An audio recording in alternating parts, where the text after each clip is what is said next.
rAVe Radio. With rants and rAVes, you'll be okay. And today is your lucky day. It is Rants and rAVes with Gary K.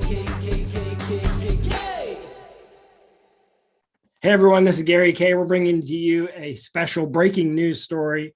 As you can see, ISE has been shifted to May. Probably the best news in a year and a half, Mike Blackman, the managing director of ISE. For me, because I'm excited about the show, and the show's going to be the big return of our industry. And I think people would have showed up in February. I think you'd have had 15, 20,000 people show up, but you're going to have a lot more than that now that you're moving it to May, Mike. And Gary, actually, that's the reason we're moving it. We belong to this industry. We're not involved in anything else, and we listen to the people here. I've been having constant discussions with senior management at all the major manufacturers over the last couple of months, and they voiced concern that they've been inviting their customers, and what they're hearing is those people are not confident enough to travel yet. The reason for moving is to build back a really good show. And we feel at that time that the confidence in traveling and meeting back at exhibitions will be stronger. And that's what our customers told us. And listening to them, that's what we've done. Yeah. And obviously, first question somebody's going to ask or comment that somebody's going to make is, well, isn't that going to hurt Infocom? And I'm going to address it from my perspective, and then I'd love to hear your answer. I don't think it will, because I think this year's ISE would have been, as much as we all want it to be an international show again, it would have very much been a large European show and maybe even Asian. I don't think a lot of people from North America would have gone to ISE this year, although now it's in May. I think you might have more North Americans because they no better place to be in May than Barcelona, Michael. But I think, listen, if you're going to ISE, you're going to go to Infocom. You're not going to pick over the two.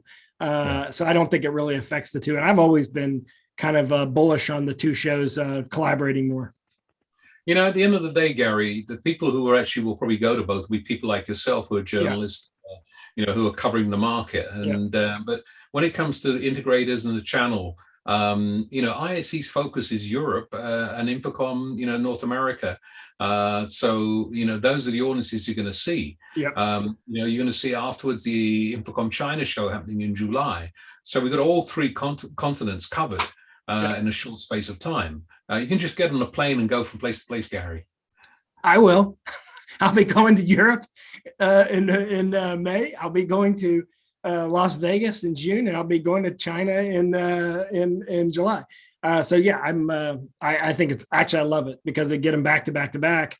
On behalf of the industry, Mike, I just want to say thanks to you and your team for listening to the industry, because although the show would have been a good show, it's going to be a great show moving it to June. And I think a lot of the exhibitors that we had heard rumors are going to pull out, they're all going to come back in. The data just shows us that the one bright side of the new variant of the virus is it's creating herd immunity a lot quicker. We'll have it by the end of March, is what everyone seems to say. That's what we hope. And but primarily, what we're looking at here is what the exhibitors have been telling us about getting their customers there, and we hope this really makes the big difference. That's what we're planning.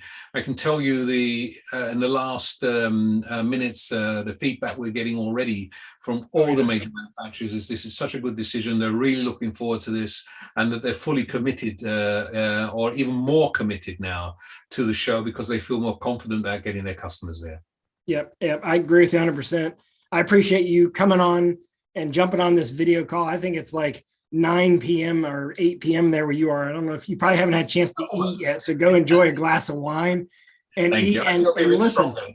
And I cannot wait to be in, as much as I love Amsterdam, the weather in Barcelona in May is going to be beautiful. Yes, it is. Yes, it is. We look forward to seeing you there, Gary. I will be there. And listen, if you want to sign up, you should be registering. You can use, we actually have a registration code. If you go to ravepubs.com and then you just search ISE code or rAVe code, rAVe code, you'll see our code on there. We'll put that maybe in the description of this as well. You can go register at the show at iseurope.org, iseurope.org. I get that right, Michael? You got it completely right. And we look forward to seeing everybody there together with you, Gary. The 10th through the 13th of May. That's like a week and a half before my birthday. Y'all going to have a cake or anything for me? We're going to celebrate then. Yeah, we'll get a cake for you. All right, good. All right, Mike. Thanks a lot, everyone. Thanks for joining us. Everyone have a great day. And what a great industry to be in, to be able to just talk. Like you're in Germany, I'm in North Carolina, and boom, we're connected. Like this is amazing. Like this is the greatest industry. Enjoy. rAVe Radio with Rants and